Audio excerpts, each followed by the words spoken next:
started. Here we go. Hey, welcome to another episode of the Black Guy Who Tips podcast. I am your host, Rod, joined as always by my co-host, Karen. And we're live on a Tuesday, a very special Tuesday. We have a very special guest in the house. We do. Fresh off of a flood. It's my man, Myq Kaplan. What's going on? Hey, thank you so much. Happy to be here and dry. Happy to be dry. Yeah. We love to see it. Concerned about my people up there. I was like, damn, everybody washing away. What's happening? Yeah, what was it? So, well, first of all, Myq, you have a book that is out yes. that we like to promote. And can you describe the book to people and tell everybody your name? Yes. So what a book is. It is, this one's called Heartbrain Art Train. And it's been in the works for 5 years about. Ramin Nazer is a comedian and artist friend who, if you're not following Ramin Nazer on Instagram and buying all of his books and just looking at, he makes these beautiful, like psychedelic, rainbow, philosophical art pieces and has been doing that for years. And so 5 years ago, I asked him, hey, do you want to collaborate on a book where you do the thing that you do, but instead of to your words, to my words? And from my word lips to his God ears, he was like, yes, I will do that. And then 5 years passed. And this year, we did it. And so every page, it's like, a cartoon where he has illustrate like the first some of them are just very silly, some of them are like maybe more philosophical. The first cartoon in the book is called it's a picture of a lady holding a baby, and it looks adorable, and then the baby is saying new life, who dis.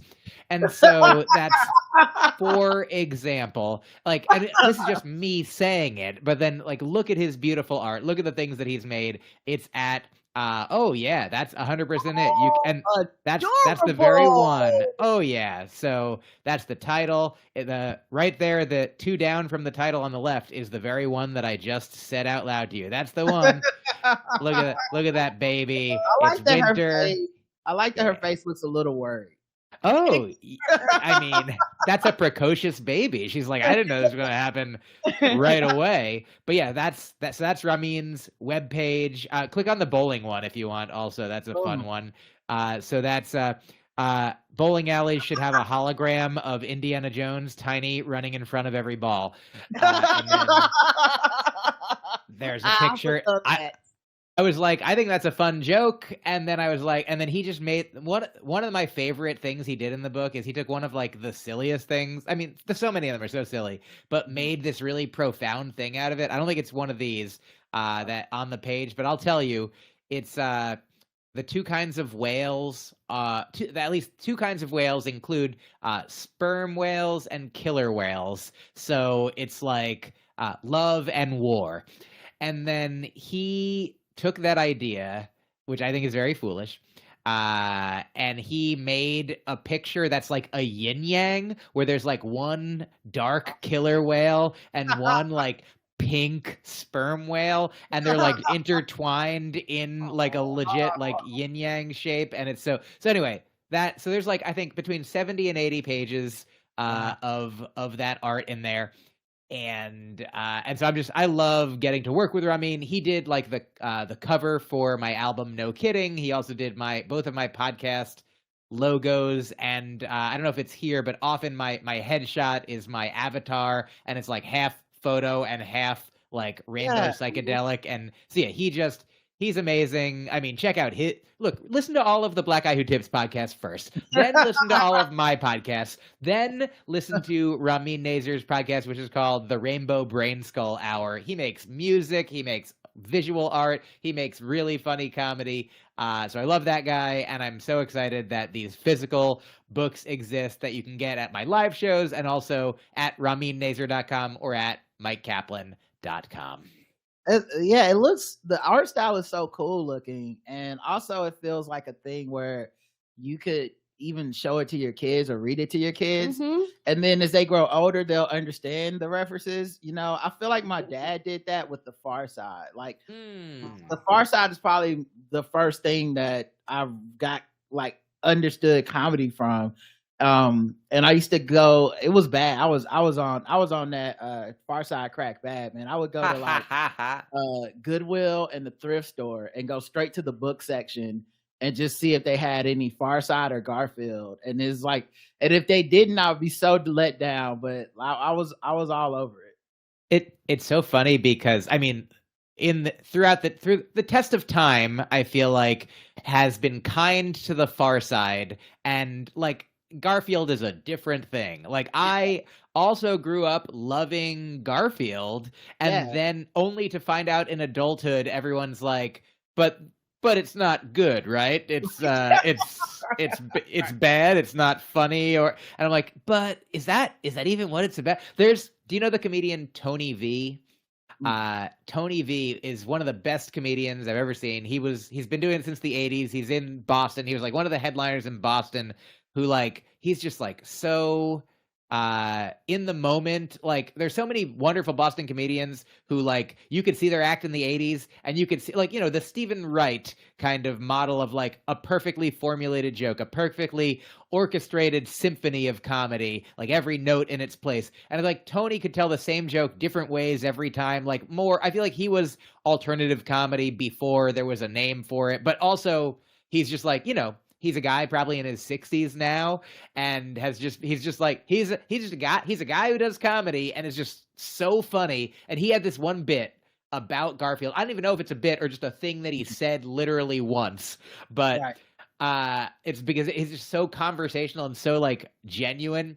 And I'll please check out Tony V in the Boston area. I don't know how far out of New England he gets, but if you can see him, here's his Garfield joke, paraphrased, butchering it.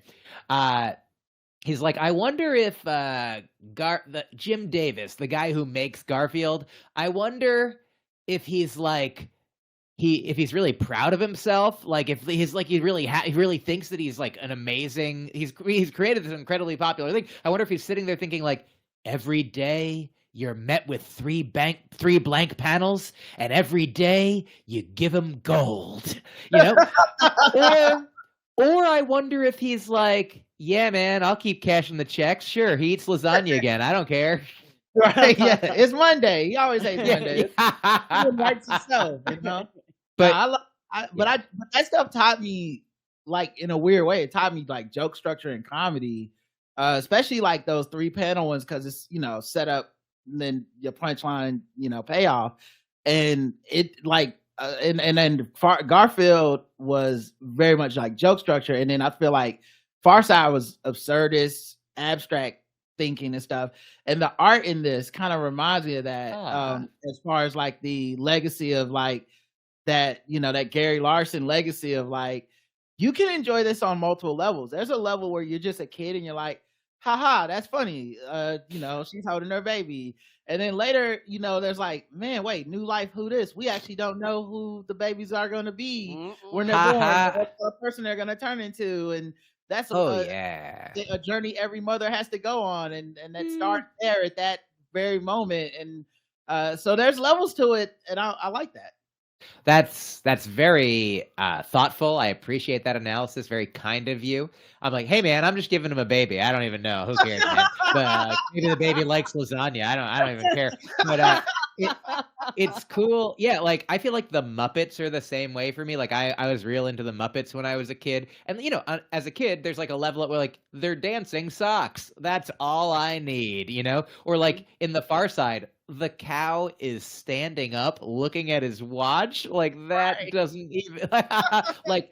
But yeah, and Calvin and Hobbes was another one. I feel like that was like, I mean, that one I think I got from the get-go. I don't remember how it was. Just like it's just pure and timeless, and like it's hard for me to imagine. Like I like that.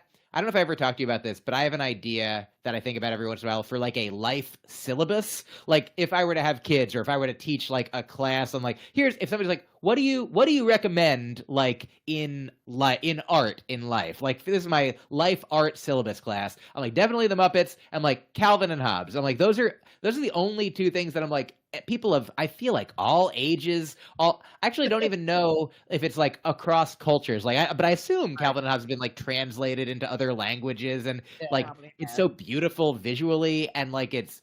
I hope so. If you speak other languages and come from other places, is Calvin and Hobbes? I'm gonna ask the internet. I'm asking the internet now. I'm on the internet now, but I wanna find out more. But thank you. I will say also, a good friend of mine bought the book and has like a 6-year-old nephew and has been like sharing it with him and asked him like, what's one of your favorite ones? And he like points to it and he asks him to explain it. And he's like a smart 6-year-old. And he does a good job. He has like at least one of the levels taken care of. And so I'd say that the only thing that some parents might not want to show their kids, there's a few jokes about psychedelics in there, but other than that, I mean, they probably might not even know what those are. And also those are for adults. They're for adults. Right. Like, look, kids know what alcohol is. Kids have heard of weed. It's becoming legal. It's more therapeutic than all these things. So who am I yelling at? Buy the book for your kids.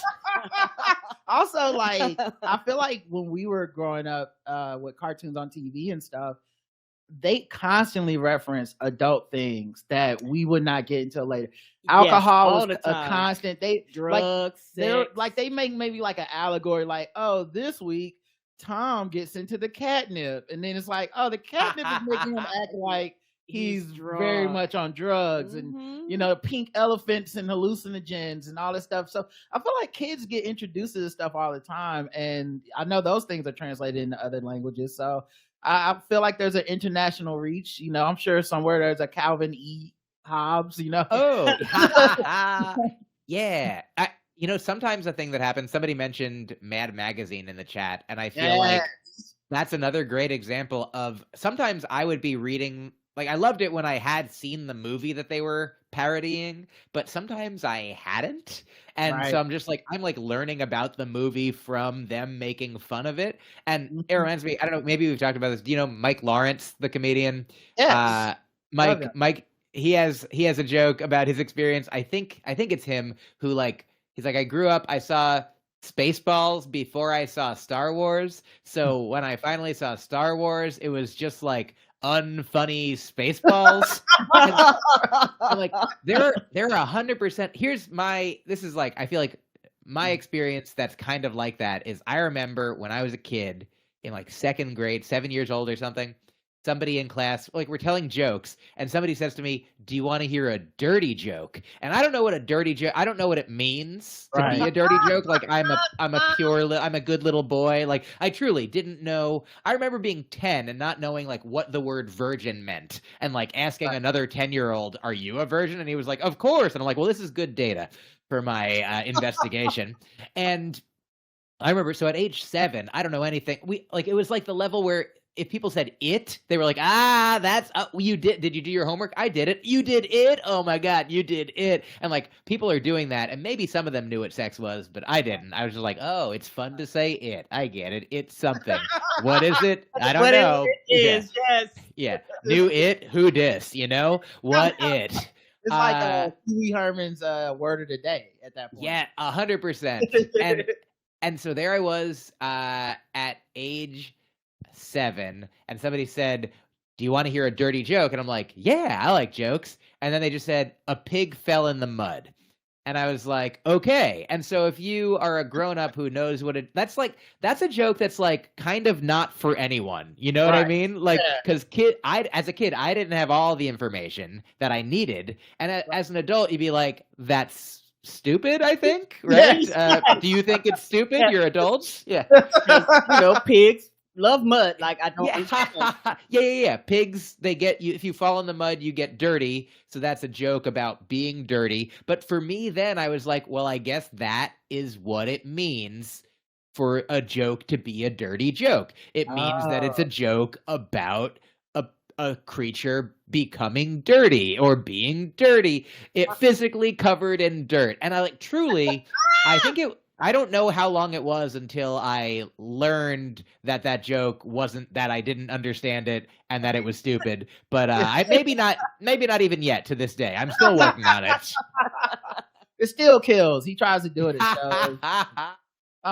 So also we saw on TV, that New York, and mostly on social media, to be honest, that New York had some huge flooding last week, kind of.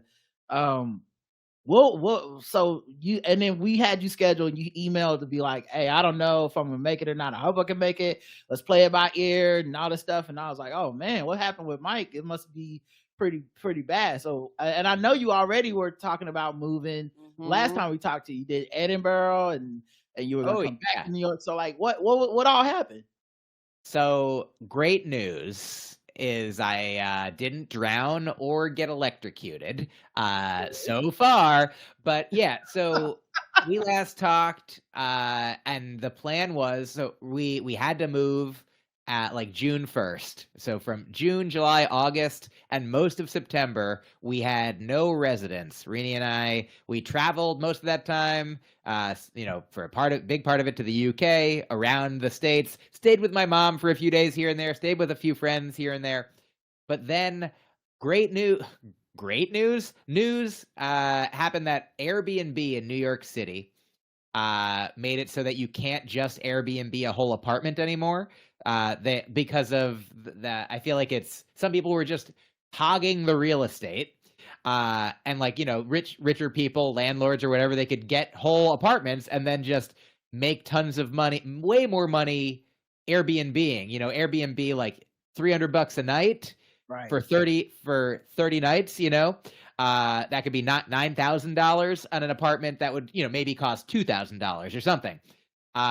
And they were like, we don't want that. So they made that not a law anymore. And a friend of mine who was Airbnb-ing, my friend, he's a nice man, not a horrible landlord, just briefly. He was only renting as well. So he's renting this place for the past 10 years, living in California now. And he was like, I got to stop Airbnb-ing. So I'm either going to get rid of the apartment or find somebody to sublet it. And I was like, it's almost exactly the perfect time for us to take over somebody's rent or lease or whatever. So September 22nd, a Friday, a week or two ago, we moved in, and then and we're like, great, we live here now. And it's like a small studio, a basement studio. And we were like, we never planned to live there forever, but we did plan to live there for more than a week. But then 1 week later, 1 week after we moved in, I got a driver's license that has the address of this place that I lived for 1 week. I got a library card. There's a comic book waiting for me at the Queens Library in Long Island City. That I'm still gonna, it's a cool library. So I'm gonna keep that library card. Who knows where we're gonna end up, but we woke up, it rained a ton last week, and more in September in New York than for a long, long time, I heard. And we woke up, so we got these dehumidifiers because the place it's a basement, it's a little dank. And we got these humidifiers, and we had two going, and we woke up in the morning to the sound of running water, and we were like, oh man, we hope the dehumidifier's not overflowing. Oh, that means it's working. At least it's working. And then Rini got up first and stepped out of the bed, and like, it's one room, and there was more than an inch of water on the floor. And we were like, oh no. And she's great in a crisis.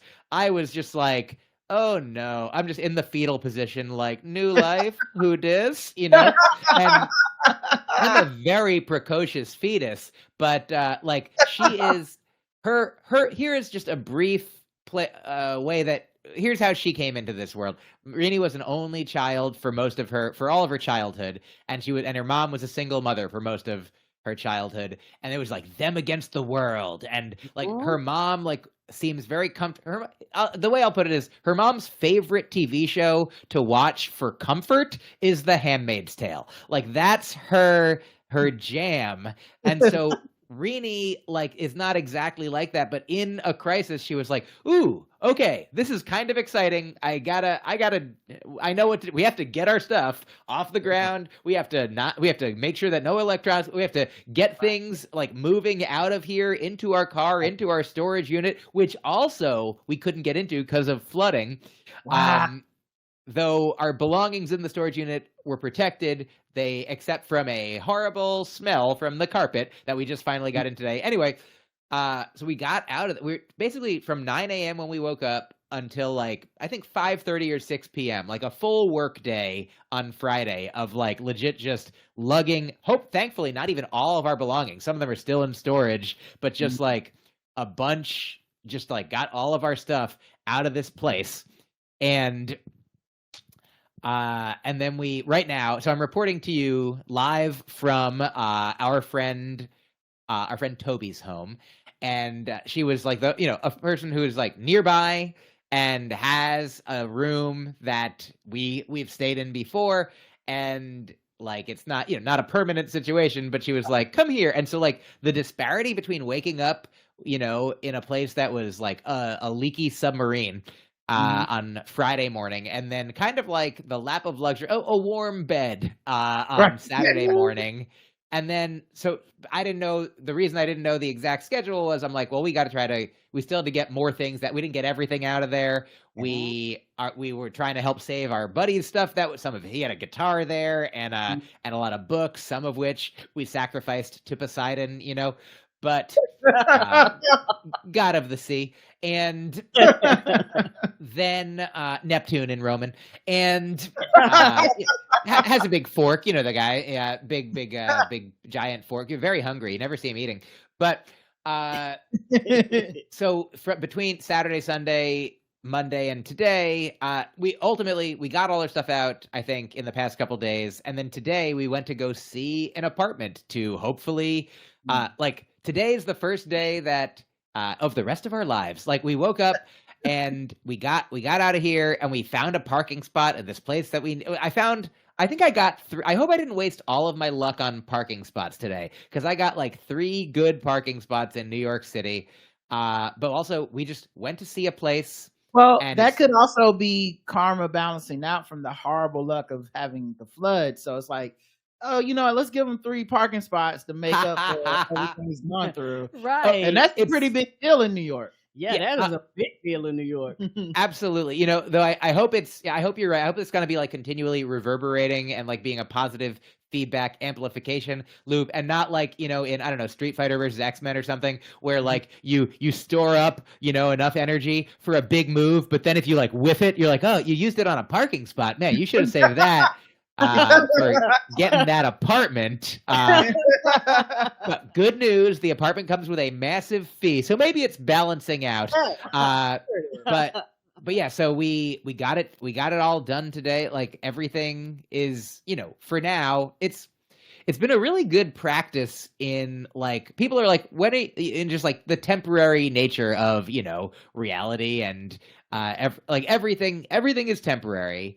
Like, even though we're like, where are you going to live forever? I mean, like, definitely, the way that glass is technically a liquid, that like glass, if you look at like the bottom of a window after gravity, it pools up down there because it's just glass is a very slow moving liquid. Or if it's hot, then it's a faster moving liquid. Like if you watch glass blowing, it's like dripping all over the place. And like we're all like that. We're all, deteriorating at some slow rate. Like, look at a rock and look at it the next year or the next decade, or a tree or whatever. And apartments are like that too. So I mean, we do have it's nice to have the illusion of a permanent apartment. And but we're getting I think better. Also like mentally that does kind of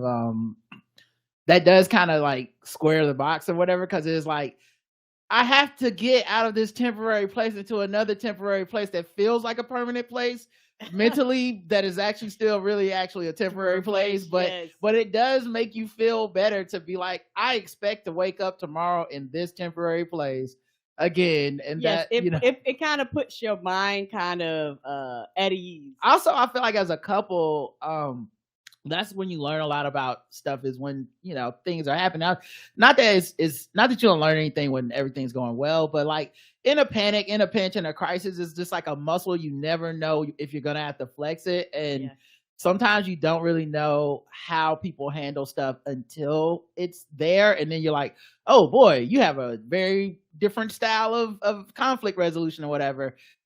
And so it's good to know that, you know, Rini's a person that like jumps into action. And also, you know, Sperm Whale Killer Whale, it kind of balances itself out, because I know for us, two people can't freak out at the same time. No. So you kind of need, like, if I'm freaking out, if I'm paralyzed in fear, then Karen needs to be the one like, all right, this is what the plan is, and vice versa. So I feel like you kind of learn stuff about each other that way.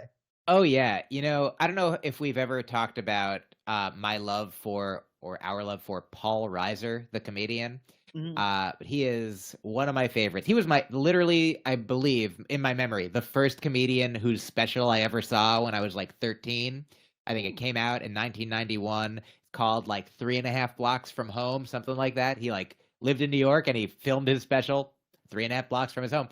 And you just reminded me of two of his jokes, and maybe I'll tell them, but I want to give you just the spirit. Here's a thing that happened with me and Rini on that.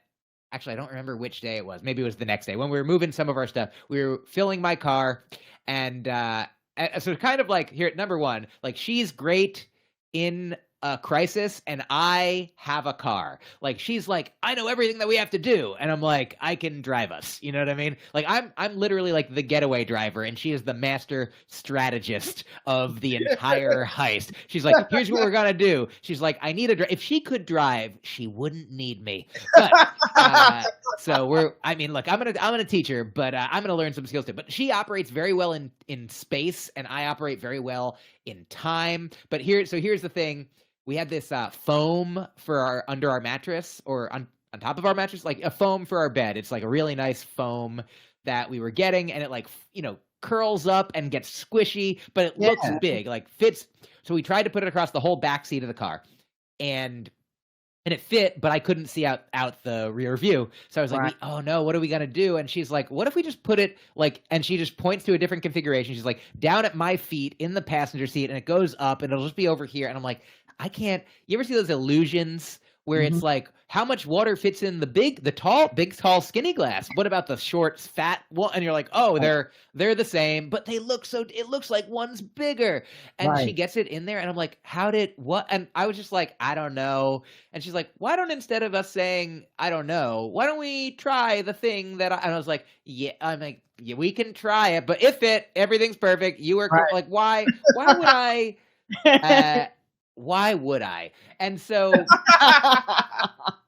that's my question.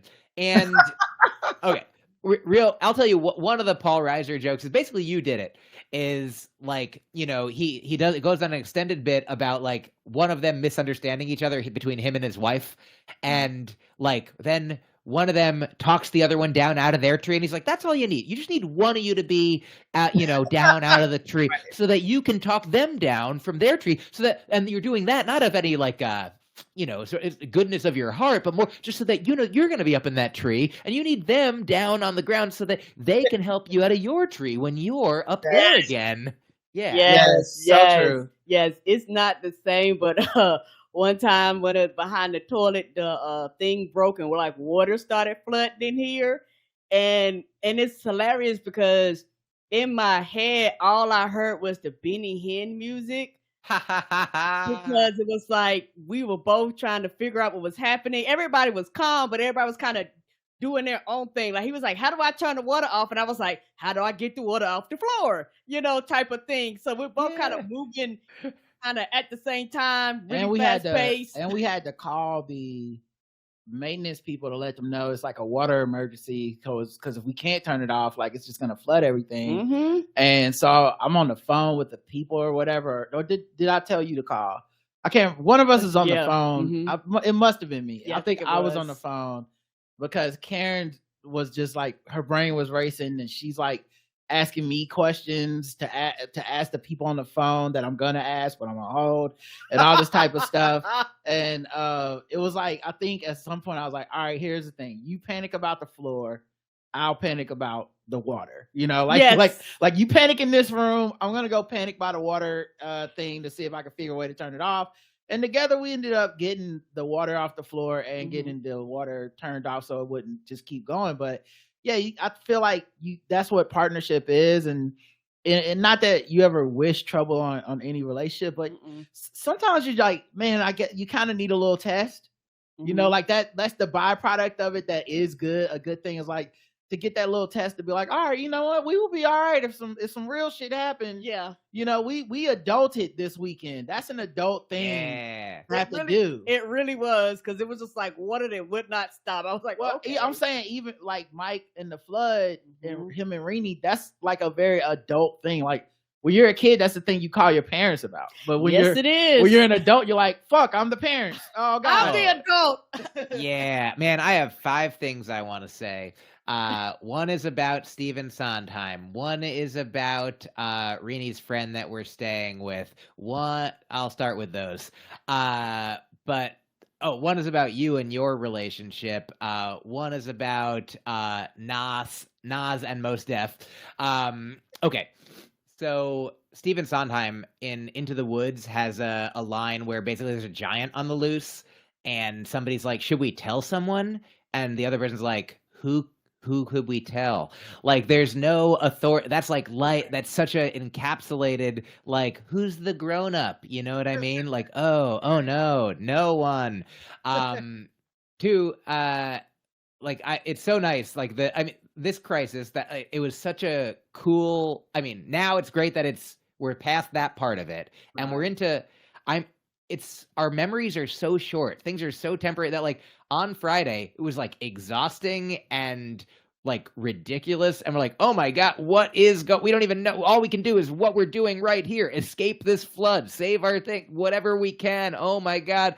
And now I'm like, I need a good parking spot, you know, like where, but I mean, it's not to say that it's needing a place to live, like a rent is finding a place to rent is important, but like, I was like, we're not in an emergency anymore. Like we live somewhere. We're going to live somewhere. Like, while we're alive, you know, we're grateful to be alive.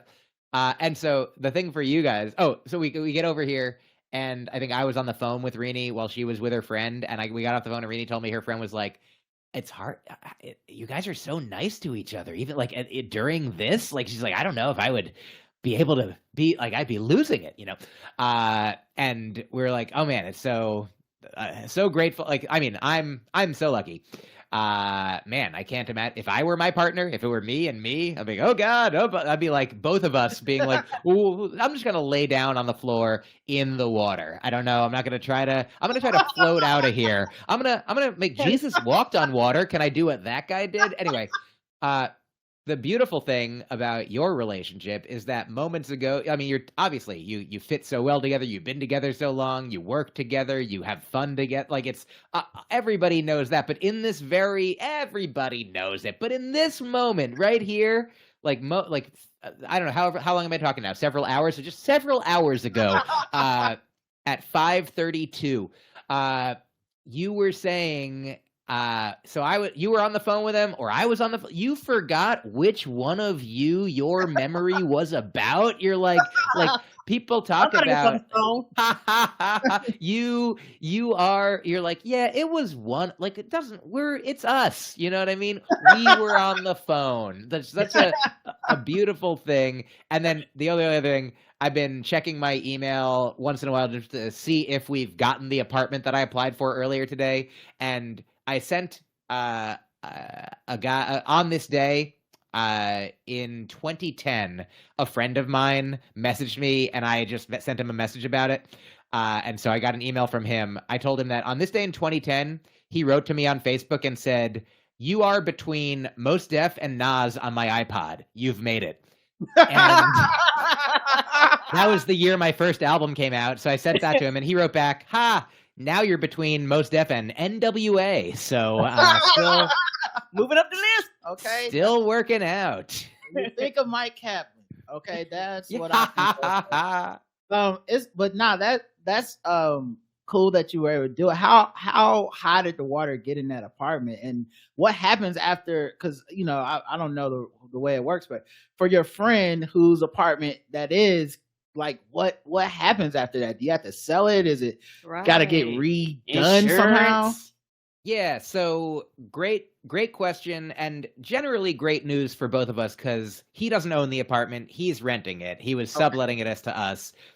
I think the thing that when I moved in, he was just like, I need to give them 30 days notice if I'm going to not have it anymore. So if you would give me 30 days notice, if you want to leave. And so we agreed to that. But due to this extenuating circumstance and the fact that the humidity was like overpowering for us, like we both felt like it was adding to our like congestion. Don't know if there was like mildew or mold that we were trying to get out of. Like, we were willing to put in the work, but kind of like, how they say like a healthy relationship takes work, but the work of a healthy relationship isn't you have to deal with abuse and like and so I'm not saying that this was an abusive apartment, but the work of making an apartment nice and livable like isn't day in, day out, like from morning to night, trying to get humidity down to a livable level.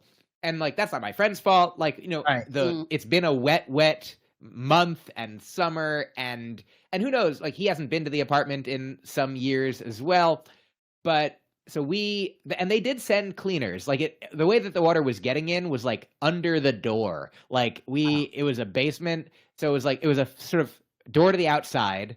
And then there's like steps going up, which meant that for it to get me like inches just streaming in. I have like Rini took a short video I can send you guys of it just like pouring in to make an inch on the floor. Like it must have been that the grates, like the sewer grates backed up so much because like the subways were put out of commission.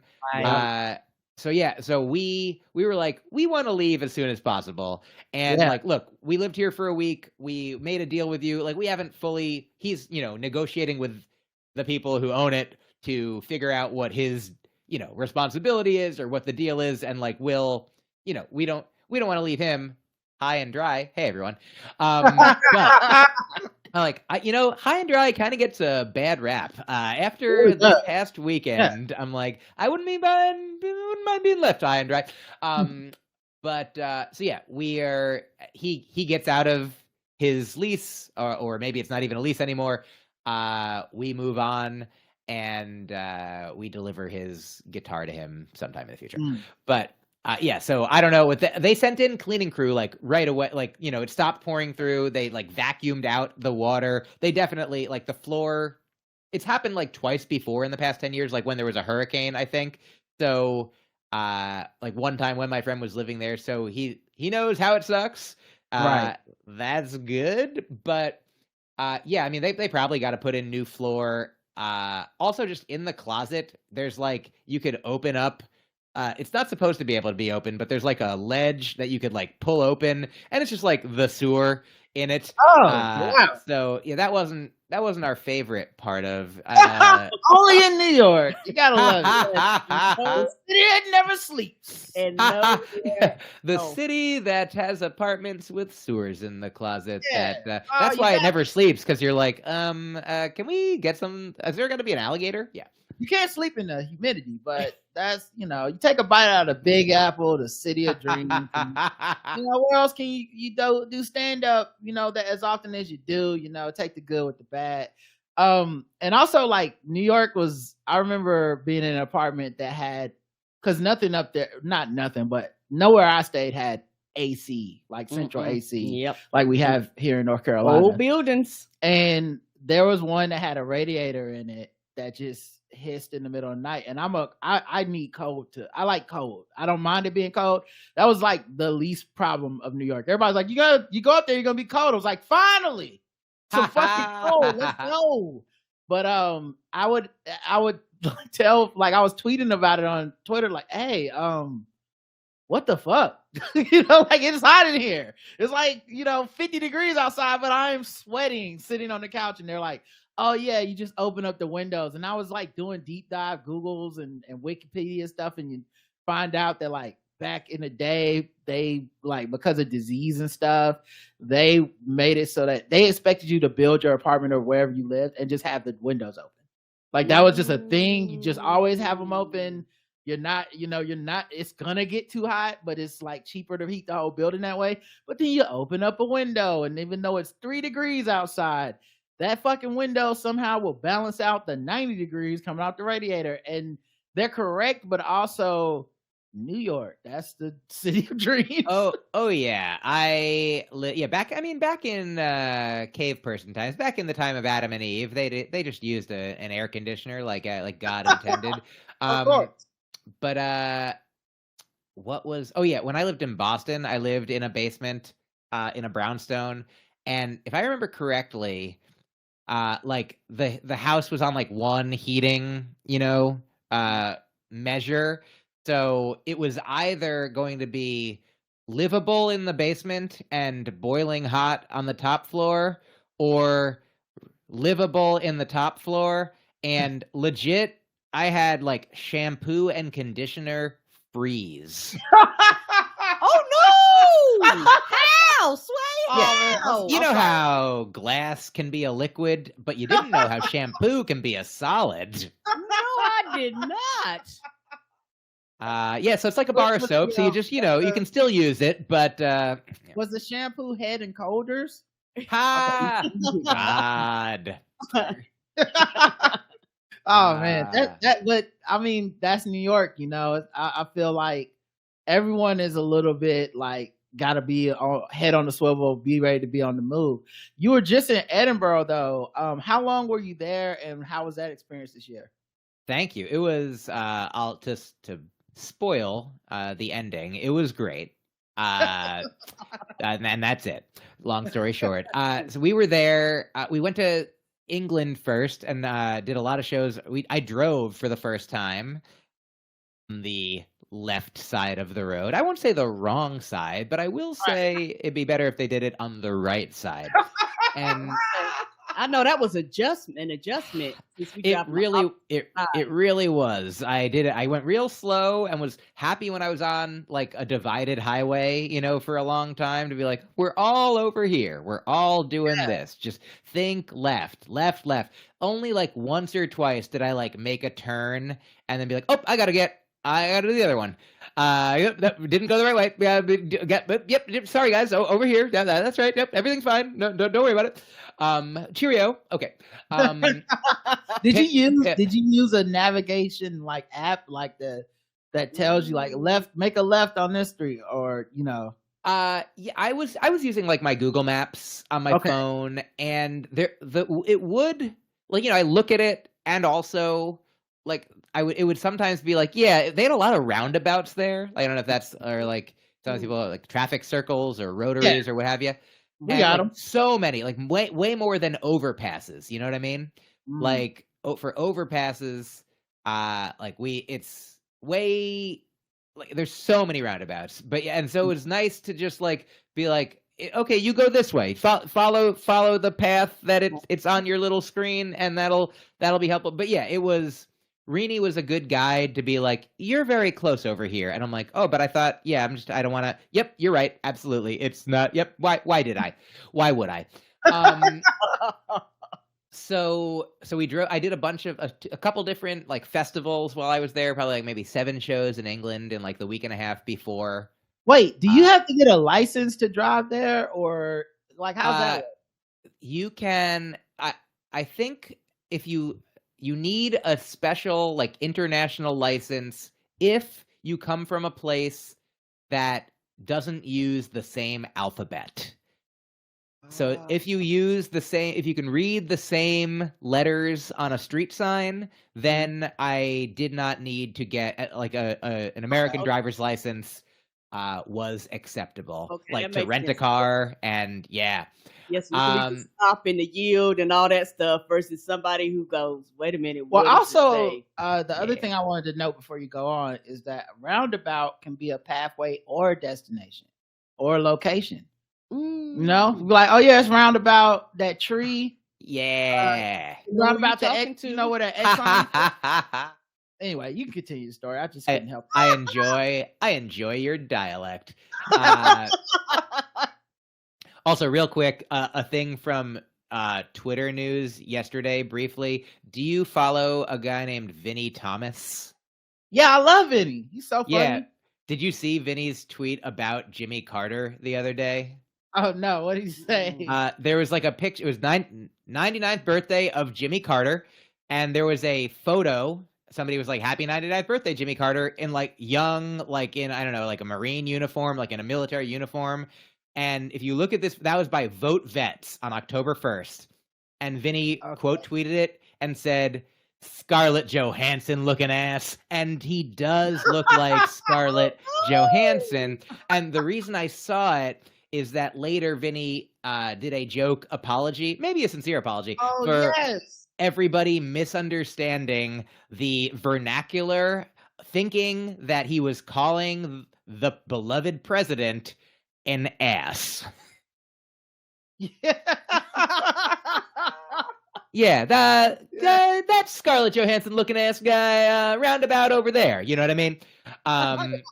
Yeah, I saw the apology. Because he does these like fake funny apologies all the time. But it's time to heal. Yes. And then of course a screenshot notes app apology. Yeah. Yeah, I love Vinny. He's so funny. Anyway, so roundabout. We were roundabout here in our story. Yeah. I did a bunch of shows. It can also be a time. It can also be a time.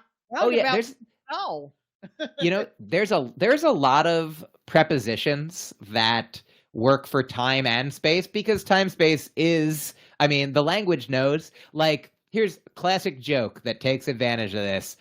Somebody farts in a bar and somebody's like, "How dare you fart before my wife?" And he says, "I'm sorry, I didn't know she needed to." Yeah. So that joke is based on the fact that before could mean in front of, or in front of in space, or in front of in time. That's a smart joke. So we loved England. We stayed at a couple like inns. We stayed with one guy who was producing one of my comedy shows. Oxford, a really cool town. We went to a bunch of, have you heard of charity shops? It's kind of what they call thrift shops in the UK, but every one of them, there's like so many all over the place. And some of them are like on the same block. There could be like 5, and they all donate money. They all are like, I think, nonprofits for, or raising money for different causes. So they'll be like Cancer UK, or like Save the Children, or Oxfam. And just like, you can be like, whichever one you want to give your money to. And they just got like good, especially if you're in like a high end, like a luxury area, like they get rid of good stuff. Like I got a new wardrobe. I got like pants that fit me and look great for like £5, which is like $7, $6.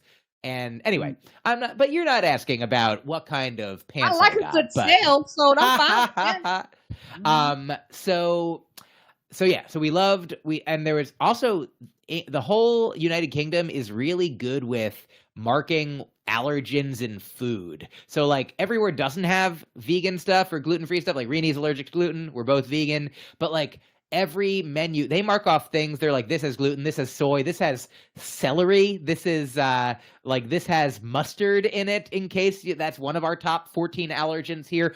There's like 14 allergens. I think the whole UK and maybe Europe is just like real good at, like, so we were able to eat and be like confident in that we wouldn't get ill, like, and that we were taken care of. The comedy shows were fun. What if I was like, comedy? But anyway. I bombed for a month. Yeah, it was terrible. Yeah. But then we were in Edinburgh from like the very end of July. I think we got there on the 31st and left on August 29th. So almost a full month in Edinburgh, did the show that Rini and I created together, which has been up until now called Imperfect, but we think that name is not quite as perfect as it can be. We are going to move forward and hopefully be recording it this coming year and call it Before We Get Started. And so before we got started on Before We Get Started, we called it Imperfect. But now, Before We Get Started is what we'll do once we get started. And so we did that show pretty much every night of the festival with one night off in the middle. So like 25, 26 performances.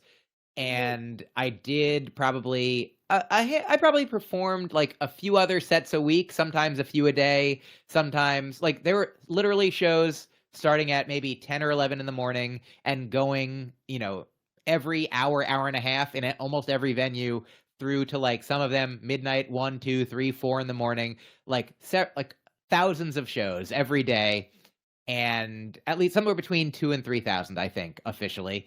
And how big is is it like the whole city's having a comedy festival, or is it like, oh, in these 5 blocks, or like how much traveling are you doing to go to all the shows and stuff? Yeah, I would say definitely way bigger, closer to the whole city than just 5 blocks. Like, I mean, there might be like neighborhoods, like it's like the central area of the city, but the central area of the city, like there were definitely like shows at a comedy club called The Stand over there that was like a mile from like the more central hub. But there's like, it's definitely spread out. Like, but you could if nobody was there, which isn't the case, but if nobody was there, you could like walk like the outskirts of it in probably like certainly like an hour, like it's like within a couple miles radius. That's I would say. Big. Yeah, that's pretty big. Yeah. Like I had never asked that question before, and I've no comedians have gone over there, but it just never crossed my mind until now. But yeah, like in my mind, it was always like a few city blocks or something, like a convention of comedy, and now I'm like, oh no, that's big as hell. Yeah, like literally more than 2,000 shows.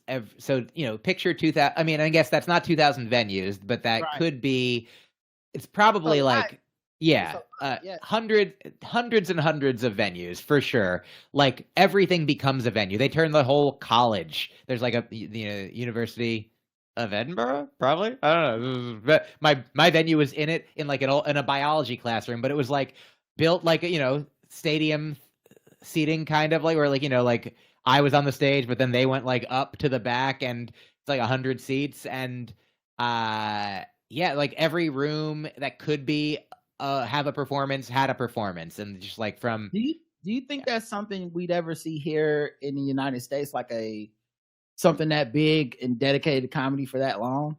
It's hard, and it's also not just comedy. It's like it's theater as well, magic, like any improv, absolutely. And like we saw 2 really beautiful plays, one completely serious, one serious and really funny. They have like clowning is like the art form that exists there in mass. Like it's huge. And here, it's almost like it's hardly a thing that people know. Like you picture a clown, you're like honk honk, kid's birthday, right? Like, but the kind of clown, I'd say the person who represents the kind of clowning that is done there the most famously here.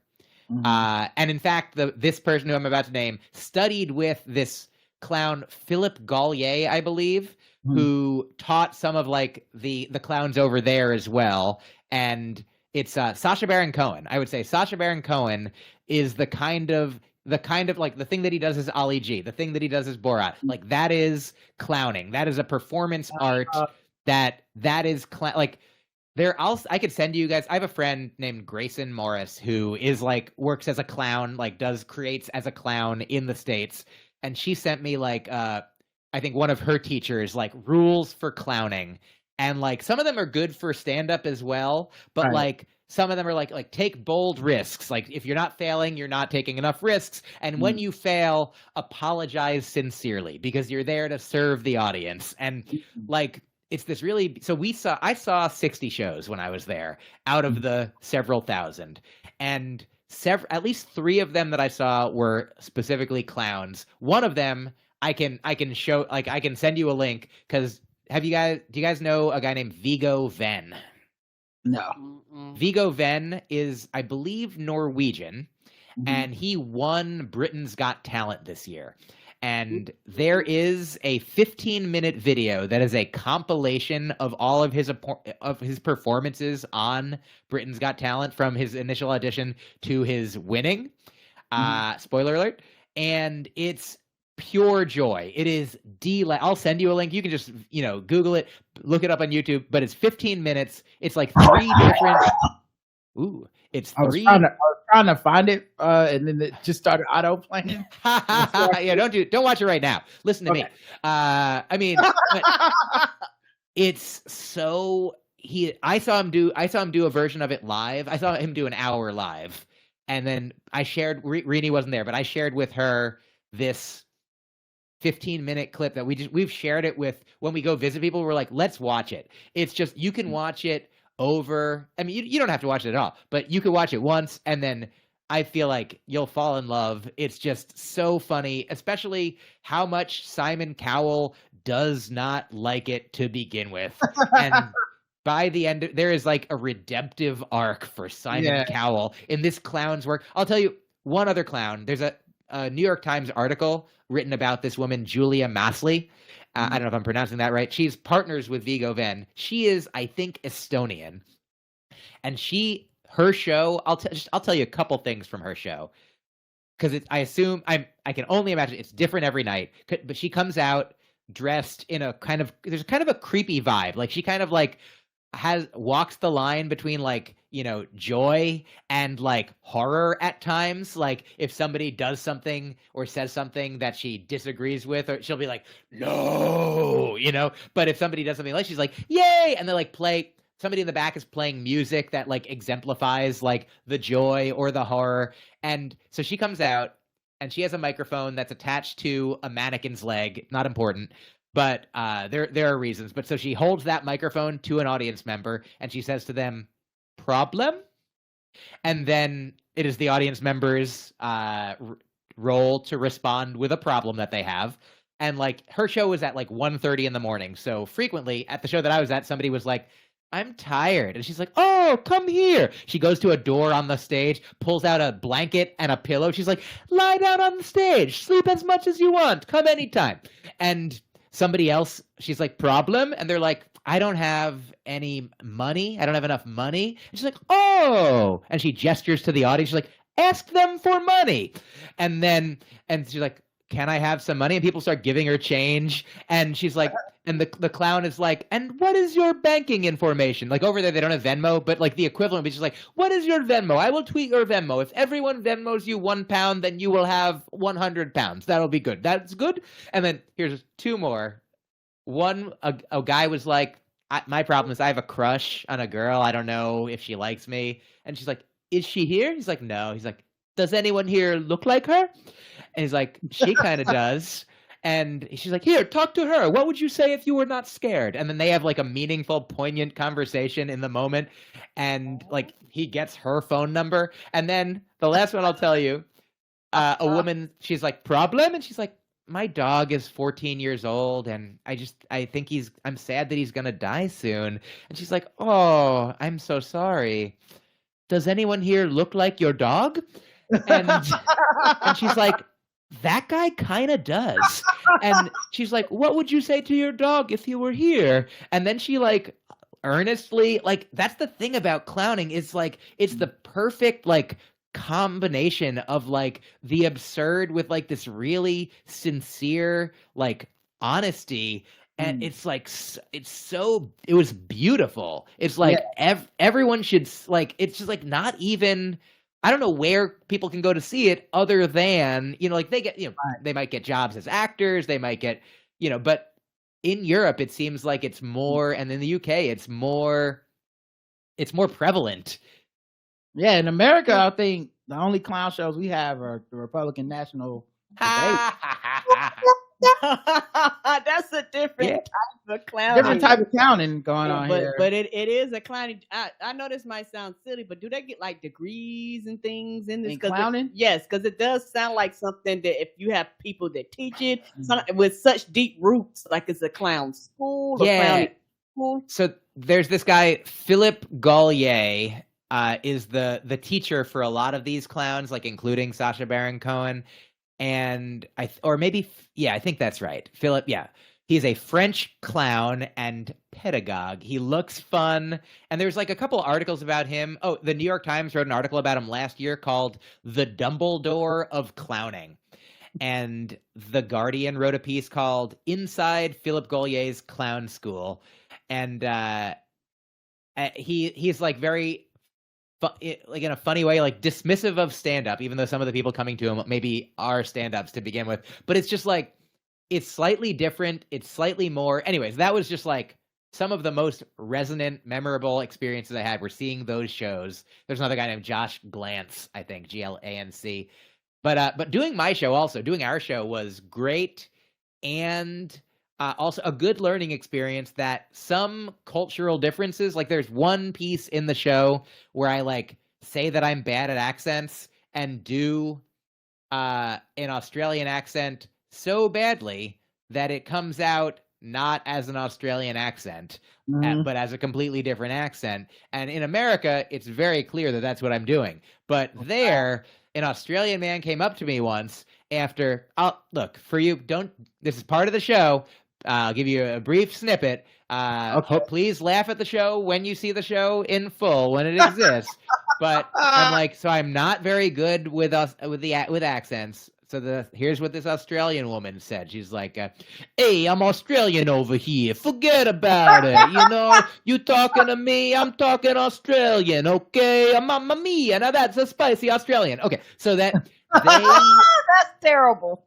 They don't like the New York Italian accent. Once we figured it out, Rini really cracked the code of what was happening. And she's like, so I just ended up starting with Mamma Mia because they're like, we understand Italians, but New York Italian was not, we think, far enough from my own accent for them to, it seemed like it was me really earnestly failing to do an Australian, like, hey, good day, mate. Like, I can't even, I don't know what they were thinking. Right. But truly, after I was like, hey, hey, you know, not for nothing, but I'm Australian over here. And this Australian man came up to me after a show and is like, mate, that was not a good Australian accent. And I'm like, oh, no. I earnestly apologize. That's funny because, their head, they got to process they're already processing one accent. Yeah. So then when you're going into another thing, it's almost like if it doesn't zag into exactly what, like, the only way you can impress them is to actually do an accent that is extremely spot on at that point. Yes, I absolutely would have needed to do that, but can't do that. So exactly. I'm like, that's hilarious. So other than that was like a really interesting learning experience that hopefully when I record the hour won't specifically be a problem because I'm planning to do it in the States. But other than that, like the show, I had one big the biggest cathartic artistic experience, putting the art in cathart. Was I'll groan at my own joke in the very telling of the joke itself. That's how high level I am. All right. So there was one of my, sometimes the audiences were small, sometimes they were big. Like they were always like at least around 30 people in a place that sat 100. Like on a Monday or Tuesday, it wasn't always full. On the weekends, it was usually like majority full. But on maybe the most, I think the night that we officially had the most people there, it started great. It was a Saturday night. It was like the third week of the fests. There's often like a dip. You know, you're doing the show every night for weeks and weeks. Right. And it started great, and I was like, "Oh, this is good." I didn't know that the place was completely packed. The lights were in my face. You knew it was a good Saturday night crowd. They were digging it. Then somebody coughed a lot, and I talked to him a little bit, And I was like, and it sort of, I got like out of the groove and lost a little momentum. And then I felt like they lost momentum. And then it was me. It's my responsibility. But I felt like in that moment, I was like, oh no, it happened, or them, or what it was, like, new crowd, who dis, and so after that show, like, Renee and I talked, and she was like, yeah, like, I mean, because also there were still people after that show, even though they were quieter for a lot of it. Right. There were still people that was like, it was beautiful, it was meaningful, it was moving, it was funny. Like, because a lot of the audiences there, a lot of people there aren't there for comedy, because it's not just a comedy festival. Sometimes they are there for theater, and they call it taking a punt. They're like, I'll try a show, Right. Look, it's happening now. I got another show in an hour. This one's the perfect time and place. Right. I'll go see it. So you get a lot of people seeing you who've never heard of you, that don't know anything about you or the show. And so we like really adapted things eventually to be like, okay, this is what's going to happen. It's going to be weird, but it's on purpose. I'm me, and you're taken care of. It's going to be, I would like start the show kind of like that. You're like, if you don't know what I am, then, you might need a moment of adjustment. It's not just my accent, you guys. And so... yeah, I don't know okay. So after that show, it was like, truly, if nothing else, I really learned, like, the very first time I ever, I understood what acting was. Like, I acted in like school plays or whatever. I've gone on auditions as a comedian, you get sent out, but like, I just do it as me, I'm just like, I just read the lines. I'm like, I'm not Christian Bale, I'm not Gary Oldman. I'm not like disappearing into a role. I'm like, hopefully you want a guy that's like me. In Boston once, like this tall, athletic, funny, like goofy, like physical dude. And I went out for the same role in a commercial as accountant, and he got it. I'm like, what's going on, man? Like, right.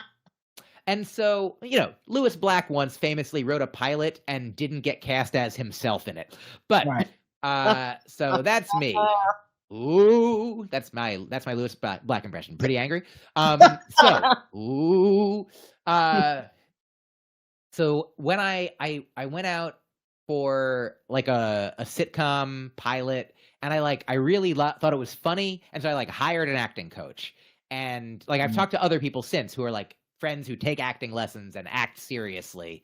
And I'm like, oh, like literally, like I have to sit down with this thing, and like every line of it, every word I say, I have to have an intention for, I have to have an understanding of, I have to like every moment. And it's like, I'm kind of spoiled because I don't feel like I don't actively do that with my comedy. Like for some of my comedy, like it's just like, oh, I thought this thing, so I'm saying this thing. Like I don't have to think about what my intention is. Like I am my intention. Like, but the interesting thing, so that zoom back to Edinburgh, like when I'm doing a show, I was thinking of it before this one night, before this cathart moment. Sorry, who catharted? Somebody, my bad. My good. Well, I think in that case, whoever felt it, dealt it. I love it. So whoever heltered skeltered, and like sometimes you don't need content if you just have form. Isn't the shape of things enough? And so I think whoever catharted, whoever felt it, expelled. Ooh, yeah, there's a lot going on here, and I am here for it all. So, and now here is what you're here for. The very point I'm trying to make. Before that night, I really thought of the show as, in some ways, done. I'm like, there's tweaks here and there. Like, I'm in the moment. I'm like, if something new happens, but I'm like, look, the show is the show, like a TV show, a movie. Like, it's like, if you like it, you like it. If you don't, you don't. But when it's a live show, I'm a part of that. There's people who might have, a good time if I really sell it, and not as good a time if I don't really sell it. But I wasn't thinking this actively or explicitly, but I realized afterwards, I'm like, oh, even if the audience isn't loud, isn't good, isn't my favorite, like, it's still my obligation and to my benefit to do it, to perform it, to like make it the best. Like, it's not just, they didn't like it. It's like, well, I didn't do it. And, I think that's a good lesson to really learn 21 years into doing comedy. That the lesson is sometimes it can be good to try.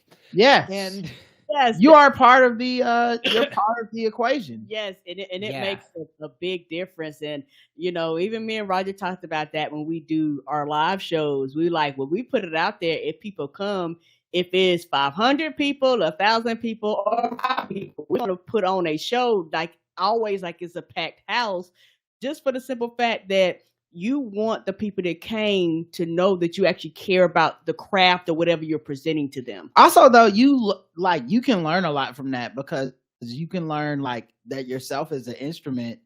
You don't have to do things the same way all the time. And I think especially if you were going to do something like a festival where you're essentially trying to do the same show over and over and over again, so you can learn from the show and how to do.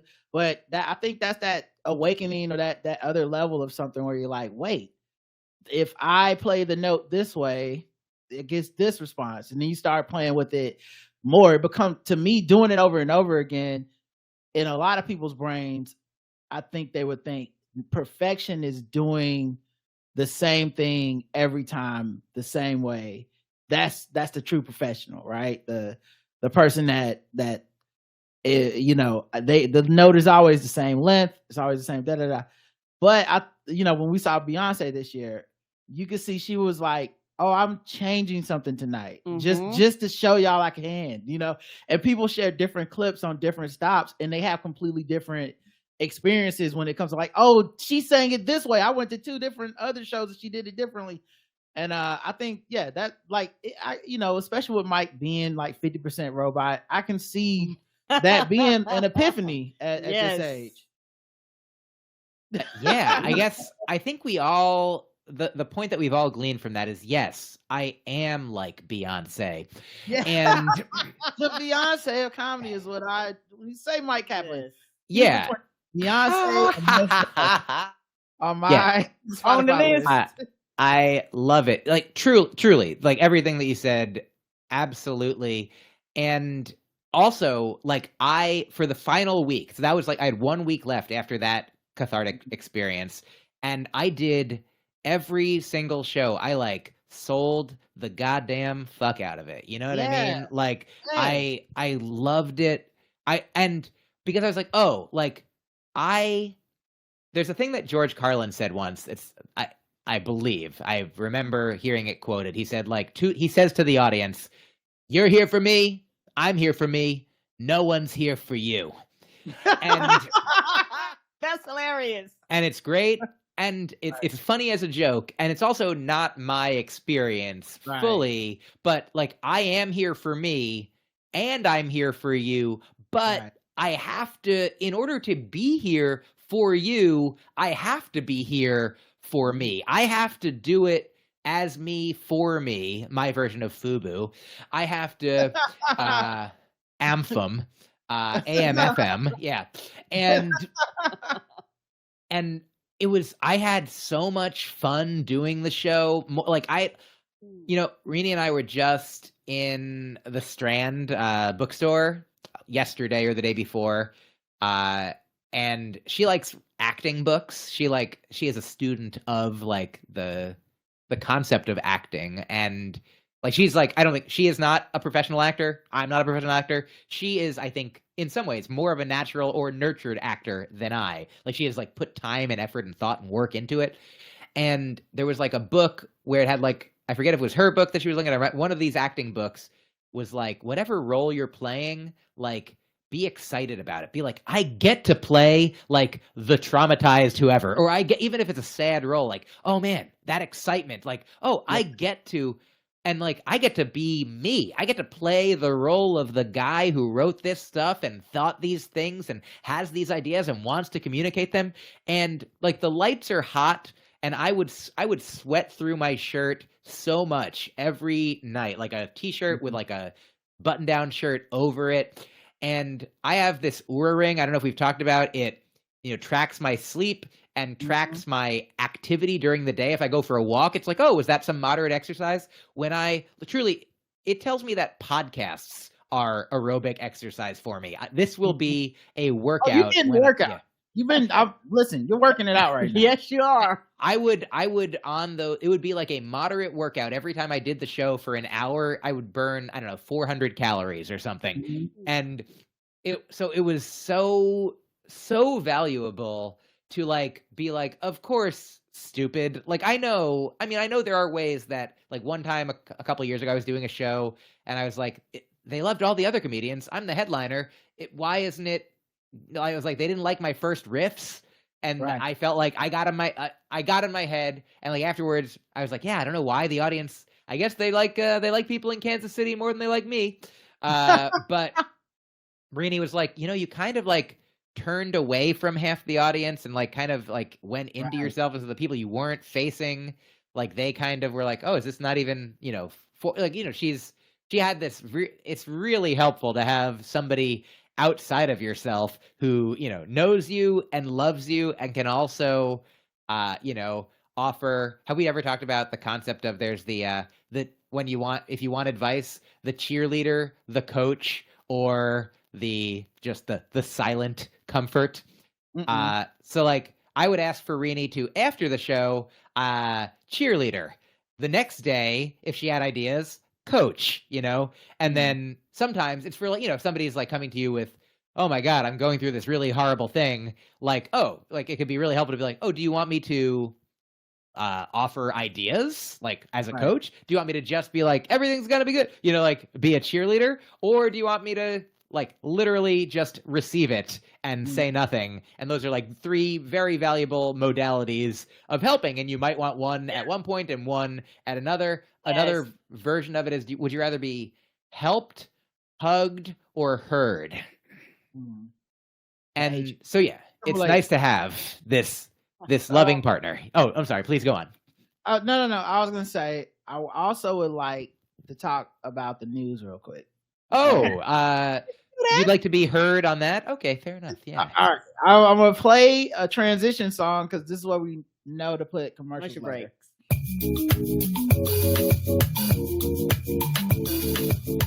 News coming soon. No more talk of Edinburgh. That part's over. We enjoyed talking to you. We always love talking to you.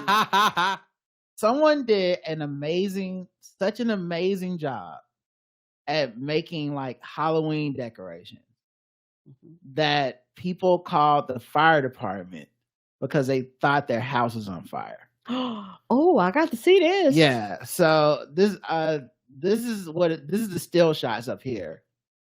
Wow. Oh, the house does look like it's on fire. I'd have called the police too. And then this is, I think, the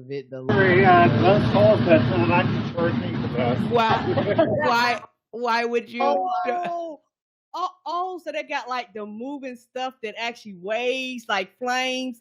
Yes, people are gonna pick your houses on fire. Man, I mean, if you're also really tempting the boy who cries wolf kind of fate here. Like, if that house ever is on fire now, the firefighter, they're gonna die. They're going like, we're not calling the cops. You almost have to add like music to it or something to complete the joke. That like the Ohio players fire, fire. Or because I feel like if everyone in your neighborhood isn't in on that joke, just everyone driving down that street isn't in on this joke, you're gonna get the fire department called like 8 times a day. But it does look amazing though. It's beautiful. What a dangerous concept. The only part that didn't seem to be on fire was the roof. The roof is not on fire. Yeah. Huh. Oh, it's not. I think America has this controversial opinion here. I think America might have too many guns. Oh, you don't say. What brings this up? Yeah. The TSA reportedly intercepts almost 20 unauthorized guns a day at airports. What? Yes. Unauthorized, which means they didn't go through the proper channels. Meaning you can have authorized guns go through the checkpoint. Yes, you can. Which is already too many guns in America. And then there's in addition to that, 20 unauthorized guns that come through. And it's not like everyone gets arrested or anything either. It just... What happened? Do they take them and not give them back?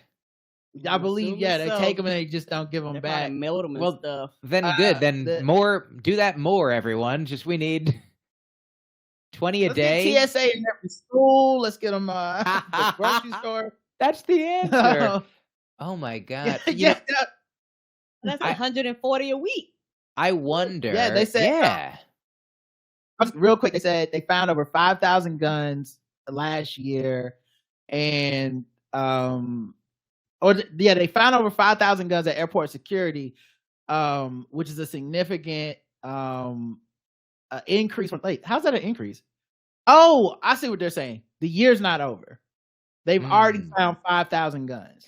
Oh, last year they found 6,542 guns, but they're basically saying, "Oh, we're gonna at this rate, we are significantly ahead." Wow. And people really think they can get on planes because they have to be loaded a certain way. A lot of times that stuff has to go we have too many guns in America. Right. It just is. Like, I'm not even saying that from the obvious point of view of everyone's getting killed, but that people don't forget shoes that often. They don't forget their purse as often as they don't probably find 20 purses a day, but they find 20 guns.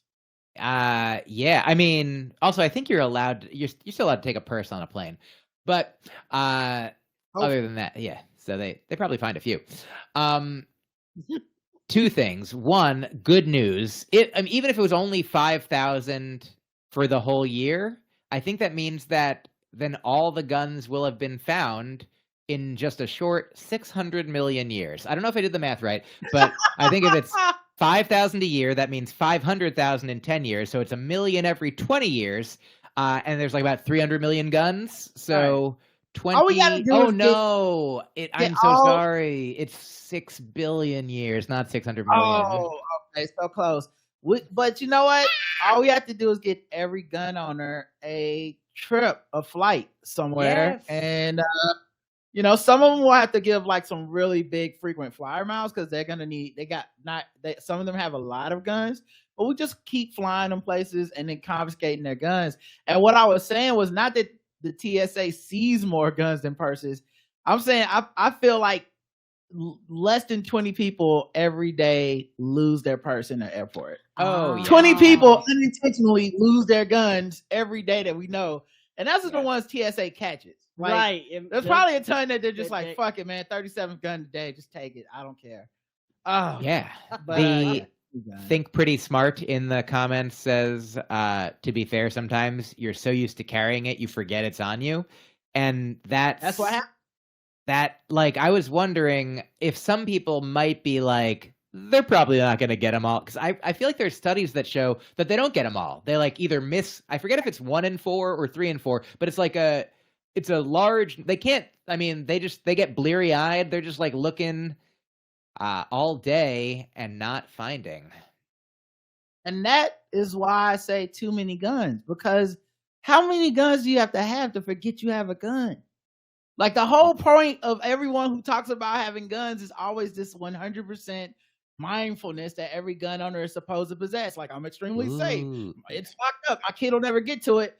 And now we're at hey man, sometimes you forget you have a thing that can take someone else's life. Sometimes you just forget you got it on you. Yeah, I think that we should have a new list, if you forget that you have a gun, then you don't get to have any more guns. So instead of the do not fly list, it's the do not die list. It's really to help you. No die list. I'm with this idea. And then the other part of it too is because it's it can take someone's life, and you're forgetting that you even own it, that you even have it. And then some people are getting it through, meaning they are getting it on the plane. Because if they get it through TSA, they're we don't catch every gun. Sometimes we're on the plane with somebody that has a gun. It's just, I don't know, man. Too many guns in America. And according to Mayor Eric Adams, or as I like to call him, Officer Mayor Eric Adams, he said he was headed to Mexico because there's too many migrants coming to NYC, and What is wrong He with wants to this go down man? to the border. I don't know what's wrong. Eric Adams, why? You know that I had Eric Adams on my podcast once? What? How? Oh. What? Well, first of all, I'm not surprised by that. I feel like Eric Adams would come on any place with a microphone. If asked. Yeah, and so this was before he was mayor. He was the president of the borough of Brooklyn, and I believe at the time somebody reached out to me from his office because they, I think, saw that I am a vegan comedian podcaster, and he is a vegan man, Yes. and I think was maybe promoting a plant-based lunches in certain Brooklyn schools, which I was like, yeah, that's great. And it's, like any, I was just having this conversation about Obama with a friend the other day. Like, Obama, as a human being, very cool. Like, seems cool. And also, as a person with progressive politics, you might be like, did a lot of things or was part of a system, was the head of a large part of a system that did things that, killed various people, that oppressed various people, that, that wasn't so cool. But we're like, but seems cool, not that's cool guy, part of a not cool system. And I feel like, the news that we see about Eric Adams these days, like a lot of the not cool system stuff going on, but like human being wise, cool guy. But yeah, Eric Adams feels to me like a guy who wanted to be famous but didn't really have a thing he could do. Right. So then he was like, I can be mayor, because he does a lot of famous stuff like this. Yes! Like this is a stunt type of thing. I'm gonna go down the border. Like he's a rapper. You're in New York, and then what are you gonna just? Hey, guy. Like I think in part of the quote was like he's gonna tell people not to come.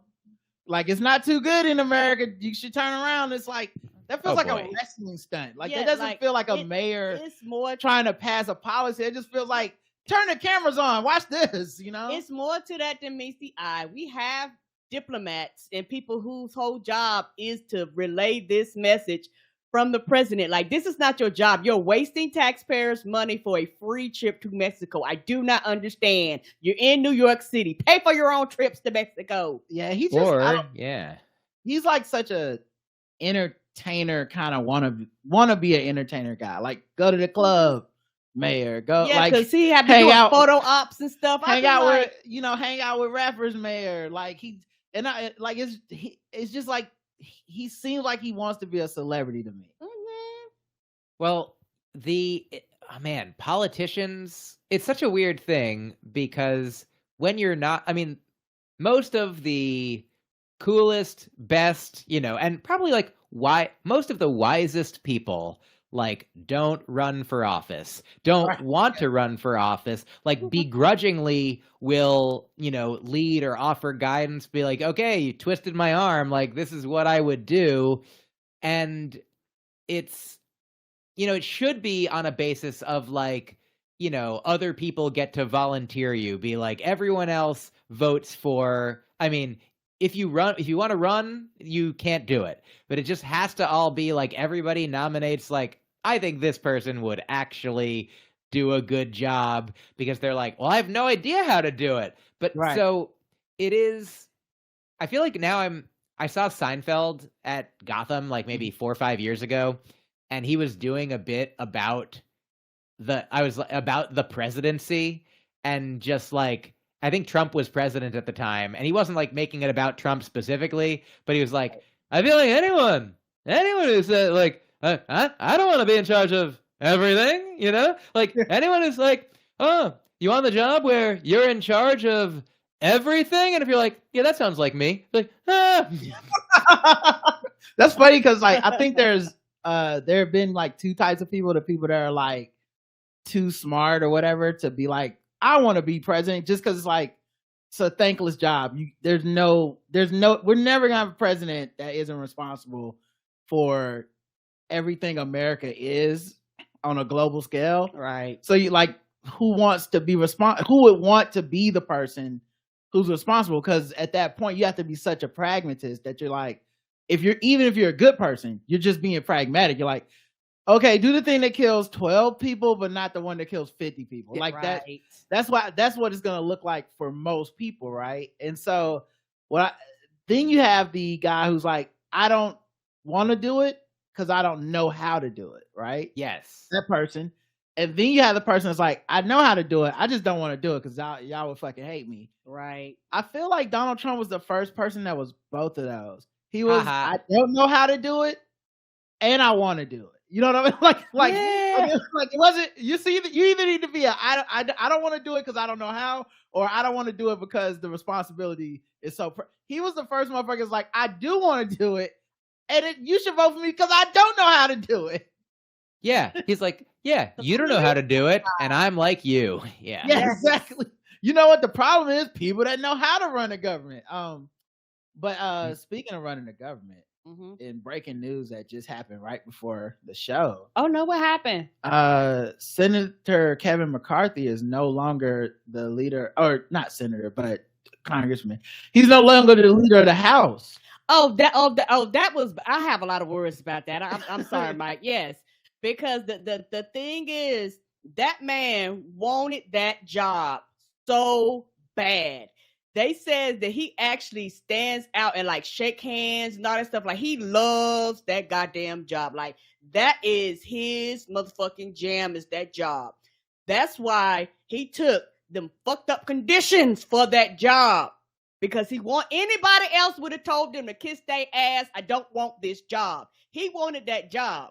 And he knew the second he did something 10 people didn't like, they was going to get his ass out of there. So this was bound to happen. It was bound to happen because they were going to actually sit and let the government shut down. He was like, we can't do this, y'all. We can't let the government shut down for 10 people. This makes no sense. And the government deal is only for 45 days. Right. So we're going to be right back here. We'll be right back here. But as of right now, there is no Speaker of the House. And it's chaos. And shout out to, or Leader of the House. And shout out to Nancy Pelosi, who never seemed to have these problems. Never. No matter how divided politically the country got, she still would scrape together whatever she needed to get a boss. The legislation passed, especially if it was something during the Biden admin, where like, and Obama admin too, where it got so divided and lopsided. If they had the numbers, somehow she would find a way to get that shit passed. Whatever compromise she needed to make, because, you know, it's more important that the shit get passed than to let Republicans win. Republicans not wanting to govern has been a thing that's been going on. To me, I would trace it even back somewhat to Clinton. Yes. But definitely the Obama era Republican became, we're just trying to stop everything. We're trying to shut the country down, cause as much pain as possible. Hopefully people blame you, and then we'll find some type of path through grievance to continue to win office and stuff. Correct. And of course, they would like to have done that under Biden, but Biden had Pelosi, thank goodness, for the first 2 years or whatever. But Republicans, there's a vein of them that doesn't want to govern. They don't want the responsibility. They don't want the job, the actual work of it. No. They've just given into that. And it doesn't have to be all of them, but it's a significant enough group to where to them, today's a win. And I think that's because they tried to help a scorpion cross the river in Trump that inspired a lot of other scorpions. They're like, y'all giving out frog back rods, and now they're just getting halfway across the river, getting stung every fucking time. And it as petty as it is, you know, to like celebrate it and stuff, it's also deeply scary for the country. Yes. That it's gotten this out of control over there. You don't even have enough control over your party to attempt to govern. So I don't know what's going to happen from this point on, but if they because it's not all of them, it's honestly it's just a small percentage. Somewhere between like probably 10 to 20, maybe let's say 30 at most, that are like these true like obstructionist Trump grievance Republicans. Other ones are like, we should govern just because we got the job. Like it's and let's do our job, y'all. That was the reason we ran. Yeah, they would probably pass shit I wouldn't want. Yes. Just to be fair, but they would govern because that's just what they were supposed to do. The people like Matt Gaetz, they're not here to govern. They're not even here to be politicians. Really, they're like to me like a Eric Adams, where it's like, oh, they got cameras over there, and they're just going over there to get on camera. And so I think that's the most discouraging thing. But this is something we predicted for years here, because I said once you give in to that like Trump constituency and you start placating them instead of like saying, hey, there's more of us than you. We'd rather lose power in the country than align with you and let you tell us what to do. They've now been bullied into this position, and it's going to be hella interesting to see what happens next. Mm-hmm. There's a guy I like on Twitter. I don't know if he's still there, but his handle was Julius Goat, I believe. And he posted this thing once that I think about every once in a while, where he said, it's like a conversation. Meet me halfway, says the unreasonable man. And so the reasonable man takes a step forward, and the unreasonable man takes a step back and says, meet me halfway. Right, exactly. Next thing you know, you're all the way over on this other side of thing. And I think, a lot of it still goes on, because I think what happens, my big, not conspiracy, but I think the emotional transfer of energy has to happen. So what happens is that we blame politicians as these avatars, like they're doing this to us, but the rest of us are all reasonable and normal. And why would they do that? But unfortunately, to me, I think some of these people that have put us in this lurch are representing the kind of people that are voting for them. Yes. That are like you don't vote for Marjorie Taylor Greene twice on accident. At some point you want her to do things like this. And I just don't know how a Republican Party, if they don't oust these kind of folks, they're going to end up capitulating to them in a way that is, to me, even more dangerous than this Donald Trump. Like, Donald Trump's one dude, but he's kind of like a dude that don't really want to do that job. So like he's very much I know what is the point of this? I'm supposed to hate trans people or no? Okay, I guess I hate them. Like, some of these folks they do believe this shit. Yes. And so going along with that stuff, it's almost more dangerous to see a group of them come to power than to see like one man who's a loose cannon in power. Not that I, like Donald Trump in any way. And I think for me was very, very frustrating is that the general populace, how can I say this? Most of the general populace, they get caught up in things that are unrelated to what's actually happening right in front of their face. Because people are going to be cheering and stuff, but the reality, this is sad. The government still needs to run. Somebody actually needs to be over this. They did that shit show a few months ago where it took them 8,500 hours to vote him in there, which means now we're going to have to go through that bullshit all over again. Which means, guess what? Shit's not going to get passed. Because when that happens, nothing in the government functions. Nothing in the government runs. And I don't think people understand that. I want my government to run. It's just me. I don't want to be in a country that's lawlessness. I don't want that. I want the federal government to do its job and do what it's supposed to do. Is it perfect? No. Can it be better? Yes. But I can demand that when it is working. I cannot demand that when it's in disarray and dysfunction. Yeah, it's embarrassing as a country, but also I low-key love that the Democrats did not bail his ass out, because, they could have tried to vote to keep him in power. They were like, nah, this is y'all's problem, and for once I'm like, that's a tough thing to do but it's kind of like, if a kid's throwing a tantrum and you like pick them up off the floor, and then eventually it just becomes like, I reward you for throwing tantrums. I feel like that's what we've been doing for like a decade at least. And I for once they were just like, no, man, y'all are embarrassing yourselves. You have the numbers. Get your shit together. Why do we have to be the ones that save the country but also get blamed for being weak whenever we try to pass something with some level of compromise? Because we have to. We're always the party that loses somehow by being the adult. I like being like, no, you look terrible. Figure that out. We'll see what happens. I don't know what their plan is. I'm sure Matt Gaetz and some of these people are going to run to be speaker at this point. Of course. And Yeah, welcome to that shit show, guys. Right. What were you gonna say? I was gonna say, I think it's okay to love a sad child. Yeah. And yeah, I mean, I'm not a parent myself, so this is but you know, but I think it's like, what is love, right? Because like love. Oh, sure, love can be boundaried. Yeah, sometimes love is like, I gotta teach you that you can't just throw a tantrum every time. You know, like we gotta have some. We gotta, like, part of my job is to get you out into the world where a world doesn't pick up and hug people throwing tantrums all the time. They make them president. Let me share this. Have we ever talked about Byron Katie? Do you know that woman? Byron Katie is, for short, I'll say, a spiritual teacher. She wouldn't call herself that. People would say maybe she's enlightened. She had a moment where she woke up and she would say, I just now feel like I know the difference between what hurts and what doesn't. And she helps people see that sometimes, like by a series of questions that she sort of formulated to help people discover, like, what is true? Can you really know that it's true? And like to unravel the stories in our heads. And so she was on Oprah's podcast some years ago.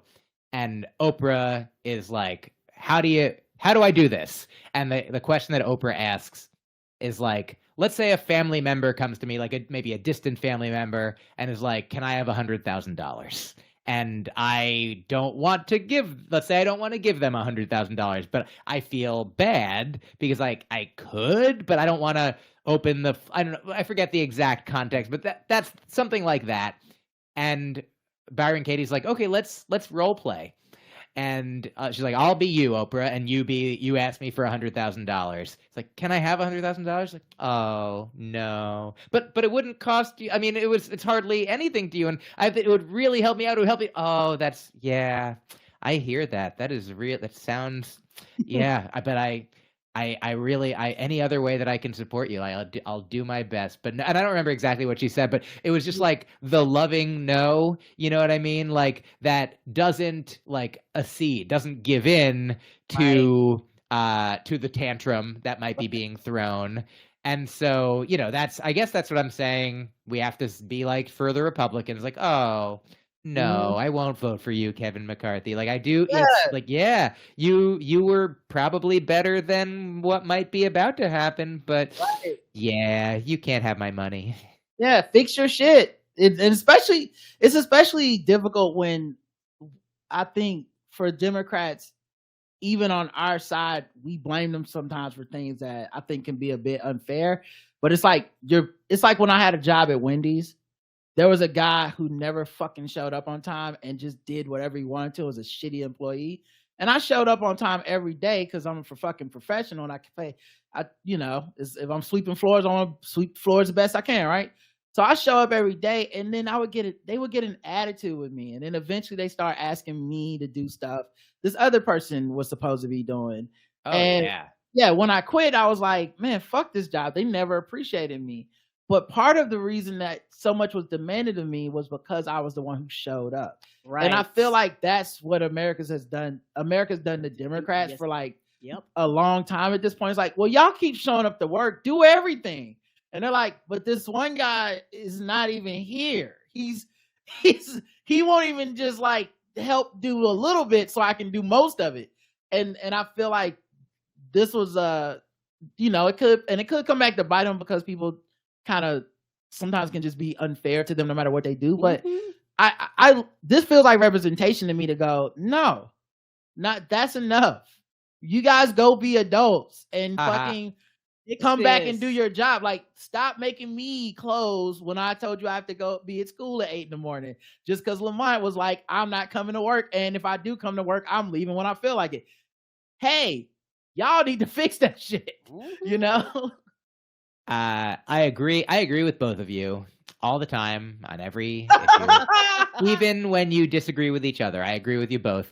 And I want to say these two things. One, that's a nice thing about myself, and one, that's a nice thing about what you just said, Rod. For me, you reminded me earlier when we were talking about, the president who is going to do their best to kill fewer people, to sacrifice themselves, be a martyr in a way. And like, because somebody else, if it's not me, somebody else might do worse, Right. And that's the way that here's how I'm like that president is when I was in college, I wasn't vegan yet, but I was vegetarian. And I worked selling sandwiches, and many of the sandwiches were meat sandwiches. And people order a meat sandwich, I give them a meat sandwich, Right. But here's the thing. I was like, we had cheese sandwiches, we had veggie sandwiches, we had egg salad, we had non-meat options. I don't know if we had much vegan, but there was vegetables. But if anyone ever was like, what do you recommend? I'd be like, you should get a vegetable sandwich. You know what I mean? Like, I'm like, the little that I could do, I'm like, to move the needle. That was my role as president of the sandwich counter. That's like the thing, like when we were talking about, when you brought up Obama at first, and you're like, there's things he did that people didn't like, blah, blah, blah. And I think of it as like, as an office of the president, you're going to end up doing some things people don't like, kind of why I don't want to be one. Because if you're the quote unquote good one, you become the one that they got to kill or something. If you're like, guys, actually, let's not do any of that shit. They're like, this is. But I remember in 2016 we were talking about voting, and we can wrap up after this. But we were talking about voting, and there was a online sentiment, I think, in a way driven by the fact that I think Obama had been such a good president. There were people going, well, obviously being president is easy and anyone can fucking just do it. And it's like, no, you want to keep whatever his legacy is. Let's keep going that way. Keep going forward. Because there are people who really would take it in a completely different direction. And I think people felt, bored with Hillary Clinton. She's not progressive enough. There's a little bit of, people coming of age under Obama. So there was like oh my God, this guy's going to be like an activist president. And then they got older underneath Obama, were like, oh, there's never been a such thing, that doesn't exist. Oh, fuck. And so people weren't as enthusiastic, right? And one of the things that people would say is like, well, I'm not picking the lesser of two evils. I just won't vote, which to me is like, still also another choice that is a lesser of the evils. It's a choice. My point was like, okay, you won't pick the lesser of two evils, the most evil will win. Like that if enough people make that decision, the default is all the evil person gets to be the person you dedicated and said is the most evil. That's what's going to happen, because the evil people aren't going to sit out, right? And I remember saying on the show, like, as an American, Black American, not have my people haven't had the greatest here, guys. I don't know if you've been reading the paper, but I'm like, I still feel an obligation to the world to pick the least harm, like, right? Because we're a very harmful, powerful thing that is going, like, we're never gonna reverse course to where it's like, America, wow, those guys did all the charity this year, no war, shit together. So like, it would almost be delusional for me to be like, you know what, fuck it, someone else will figure it out. So you have to kind of like pull the reins on it. And I feel like that's kind of the same thing that we're asking now is like, just put a muffler, like, turn this shit down. It can't be on 10, but 6. Can we? Okay, it's hot in the basement. Can we open a window, like something, to adjust this shit? Oh yeah, I mean, good news is eventually the sun will consume the planet in its fiery explosion, and I think by that point we will have gotten rid of all the guns in America. Yeah, but the only way. I mean, yeah, they'll have been confiscated all by the invent a gun. We're definitely gonna invent a gun to shoot the sign. That's definitely a thing. The world's gonna. America specifically will be. There's a secret project somewhere of a big ass gun, but we need a planet-sized gun to just shoot the sun. Because that's what we do here. That's our solution. Shoot everything. Oh yeah. The thing that I was gonna say is like the idea that someone else will figure it out. Like, to almost everyone in the world, we're someone else. Yes, we're the one. We gotta at least try. Because if not, I'm just saying fatalism, give up. And I know who the bad people are that will run this country. So, like I said, today gave me some level of hope, because this is something where I've been saying this motherfucker needs to take control of his people. Even if it's to do the bullshit I don't want to see them do, like this, a dysfunctional party for them is probably better than a functional bad one. But they're like, we're gonna impeach Biden. They can't now because they don't have fucking votes anymore. Like, it's just like, what are you doing? It is honestly a clown show that is not funny or respected or do good emotional work and ask people with mannequin legs and microphones questions. Look at they're that. Just like problem, and they're like everything problem. Yes, problem. Exactly. Always. Yeah. Be a problem. Yes. No. You nailed it. My name is Problem. James Problem. And here's the thing I was gonna say earlier that I actually now I don't remember well enough, but this is. Do you know how sometimes we have prefixes and suffixes, that go on the beginning or the end of a word? Do you know that some languages have infixes, which are ones that go in the middle of a word? And the only infixes we really have in English, in American English, are fucking. Like, if I tell you to put the word fucking in the middle of Mississippi or Alabama, you put it in the same, you know where to put it because that's, nobody taught you, but that's just, you learned that's where fucking goes in that nobody's like, Al fucking Obama. You know what I mean? It wouldn't make any sense. But earlier, and I think it was just maybe like a momentary step in speech, but it almost sounded like when you were talking about working at Wendy's and showing up on time because you were a fucking professional. It almost sounded like you said a pro-fucking-fessional. Mike, I love you, man. I love you. I'm glad you're high and dry. Me now. too. Stay high and dry. Yeah, and I hope you get that apartment. Thank you. Took some edibles before the show. About to be even higher and drier. Yeah. Yeah, exactly. Let's go. Tell everybody, where to find you and about your book, anywhere to find your stand. Thank you. Yeah, if you're trapped, so nice of you. Thank you for having me. My name is Myq Kaplan. It's spelled weird. MYQ KAPLAN. Put that name everywhere. My albums are on your streaming services. My website is MyQKaplan.com. My podcasts are called Broccoli and Ice Cream and The Faucet. You've both been on Broccoli and Ice Cream. Wonderful episodes, both. And MyQKaplan.substack.com is where my newsletter comes out for free every week. You can subscribe for more. My latest special is on Dry Bar Comedy. It was free this past week. It might still be free right now, or you can get a free promo. Use the promo code Myq Kaplan. Get a free month. It's called Live from the Universe. And Ramin Nazer, who made my book with me, he did a beautiful piece of art. That is the artwork for that special as well. So get the book. All the pieces of art that he's made are in there. It's called Heartbrain Art Train. And come see me live wherever I'm gonna be in Michigan this weekend. If you're in Ann Arbor, Michigan, come out this weekend. Otherwise, I'll be other places, other times, and so happy to be right here, right now with y'all. With the mention of the book, that completes the circle of this show. We've made a roundabout to the beginning. So thank you everybody for hanging out with us. Thank you, Myq Kaplan. Rod, real quick. Roundabout is like a circle, and a circle in the road, right? A circle in the road is a roundabout, and rod is an O, which is a circle in the RD. The road with a circle in it. You're a roundabout. That's what we're doing. Yeah. I think we know the title of this episode. We'll be back tomorrow with a Walking Dead recap episode. Yay. I know the only show that is doing a show that was over a year ago. It's new to us. It's new to us. Yes, so we'll see you tomorrow. Until then, I love you. I love you too. Love you. You too, Myq. Be safe. Bye.